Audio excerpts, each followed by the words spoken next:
Imagine waking up, unlocking your phone, and realizing that an app you never downloaded has full access to your system. You didn't give it permission, yet it's there, quietly running in the background. You may have seen the panic online. Google secretly installed this app. Delete it now! But here is what nobody is telling you. Even if you delete that one app, what is stopping Google from silently installing the next one tomorrow?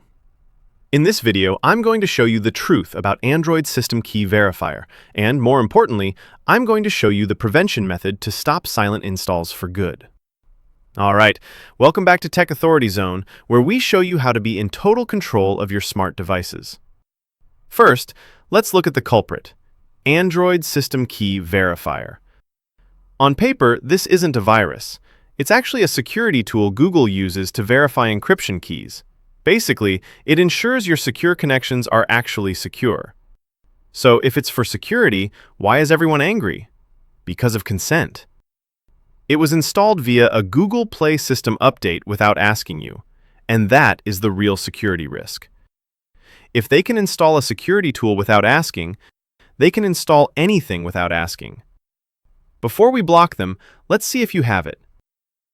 Go to Settings, then Apps. Tap the three dots at the top right and select Show System Apps. This is the step most people miss. Search for Android System Key Verifier. If you see it, you can check its permissions here. On many modern Androids, you cannot delete this because it is now a core system file. But don't worry, I'm going to show you how to stop the next silent update. To stop Google from pushing apps quietly, we need to change two hidden settings.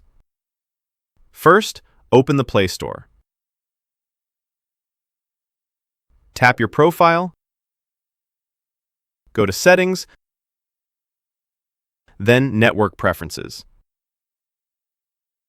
Tap Auto Update Apps and set it to Don't Auto Update Apps. This means you approve updates. Nothing changes on this device unless you say so. Second, let's limit the data they collect. Go to Settings, scroll down to Google, All Services. Under Privacy and Security, find Usage and Diagnostics, and turn this off. This stops your phone from sending a constant stream of data back to Google about how you use your device. I'm not here to make you paranoid. I'm here to make you the authority of your own tech. You now know what that mystery app is, and you've locked the back door so Google can't sneak anything else in. Now, there are actually 5 other dangerous settings that are probably still on by default. I cover all of them in this video right here. Use the link above to watch and secure your phone completely. I'll see you there.